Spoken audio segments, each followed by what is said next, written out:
The vulnerable population our group decided to study were single parents in Sentinel City and Sioux Falls, South Dakota. The group was composed of Shelby Moram, Caitlin Hansen, Brittany Dreesen, and Chantel Ryer. First, we're going to explore the background and method of this population. The population that we studied was the single parent population in Sentinel City and Sioux Falls, South Dakota. Determinants of health and vulnerability for this population include physical environment, social factors, economic environment, and education, making this population vulnerable. The background for single parents include single parents are nearly twice as likely to be in poverty as those in couple parent families, with 67% of single parents reporting that they struggle with finances, according to an article from 2018 by Stack and Meredith. As many as 23% of children under the age of 18 live in a single parent household, according to Kramer in 2019. The biology and behaviors of single parents can be dramatically diverse. Single parents can be either male or female, and they can be of any age. Single parents can be the guardians of a child or biological parents, making aunts, uncles, and grandparents potential single parents. Behavioral risks include depression, anxiety, and substance abuse.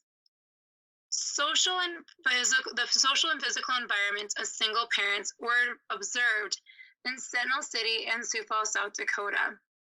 Single parents and their families can live in any type of physical environment, including condos, affordable housing options, apartments, townhomes, and single-family living structures. Based on the single parent's physical environment, his or her social environment may be determined. This is evident when we see single parents living in apartments with larger social systems compared to their counterparts that live in single-family housing options. Next up is the nursing diagnosis. Risk for ineffective caregiving related to the inability of the single parent to create an environment that promotes optimum growth and development of a child or children. Health needs include mental health, which can be anxiety, depression, and stress, alcohol and substance abuse, which is how they deal with their stress, and cardiovascular health, which can be from eating poorly or the increased stress that they may have. High blood pressure, high cholesterol, and risk for a heart attack and stroke are all possible. Strengths and community resources that are in Sioux Falls, South Dakota, and Sentinel City include Better Health Clinic, Sentinel City Health System, Department of Public Health, St. Francis House, Falls Community Health, Avera, Sanford, and Minnehaha County Health Services.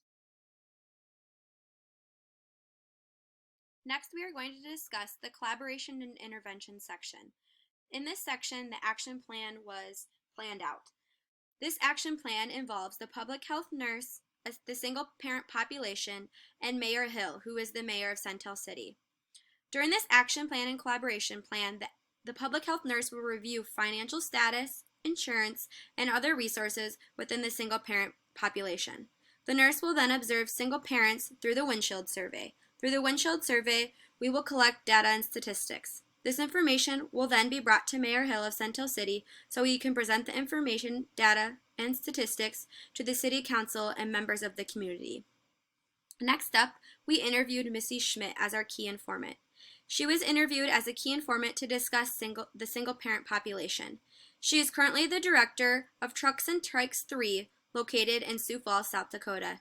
She was interviewed to determine if children have adverse growth and development if they are in a single parent family. Next up, we discussed the interventions. There are 3 types of interventions: primary interventions, secondary interventions, and tertiary interventions. Primary interventions include education services. Secondary interventions include exams and screening tests. And tertiary interventions include counseling sessions, support groups, and one-on-one clientele or patient visits. Primary interventions, within this section, we include education services about community resources, academic resources, healthcare resources, and nutrition. We will also develop cooking classes to teach those within the single parent population how to make nutritious meals. We would also offer stress relief techniques to this population. And lastly, during the primary intervention section, we will organize a mental health walk to raise awareness. During the secondary intervention section, we will perform regular exams and screening tests to detect the health status of a parent and child. We will also interview single parents about home conditions and make sure it is adequate for their child's health and make sure it promotes them adequately. During this intervention section, we will also screen for stress levels of both the children and their parents. Lastly, during the tertiary intervention section, we will offer counseling sessions, support groups, and one-on-one visits. During the one-on-one visits, we will promote adequate medical care and regular checkups. During the tertiary intervention section, we will also ensure for medication regimen. Lastly would be the evaluation stage. The evaluation stage would see if the action plan and the interventions adequately met the nursing diagnosis. So we would evaluate the height and weight measurements of children to make sure they are receiving adequate nutrition so they are developing properly and growing properly. We would check their cognitive ability through cognitive tests to ensure adequate development. That could be done either in the public health department office or in the school. And we would check hospital records to determine where single parents live and evaluate if there are enough healthy resources nearby, such as grocery stores, parks, or trails for families to walk and bike on. There could also be some future needs for single parent families, such as financial training. If they got a better job, the single parent might need help learning how to manage those additional finances and budget. Also, they may need additional job training if they're wishing to find a new job. Ongoing mental health counseling will always continue to be important as single parents face many stressors. Lastly, there could be potential barriers to care. How will the programs be financed? Most of the programs are financed through taxes, although if taxes had to be raised to support these programs, the general public is generally not in favor of raising taxes.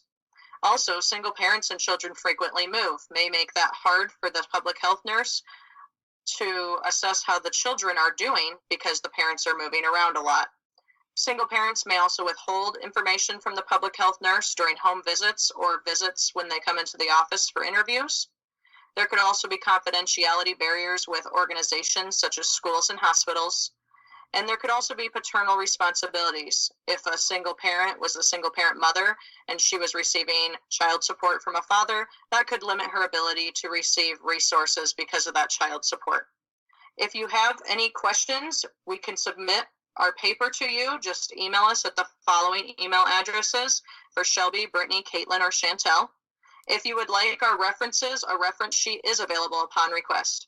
Thank you for watching our poster presentation, and we hope you do understand that single parents are indeed a vulnerable population.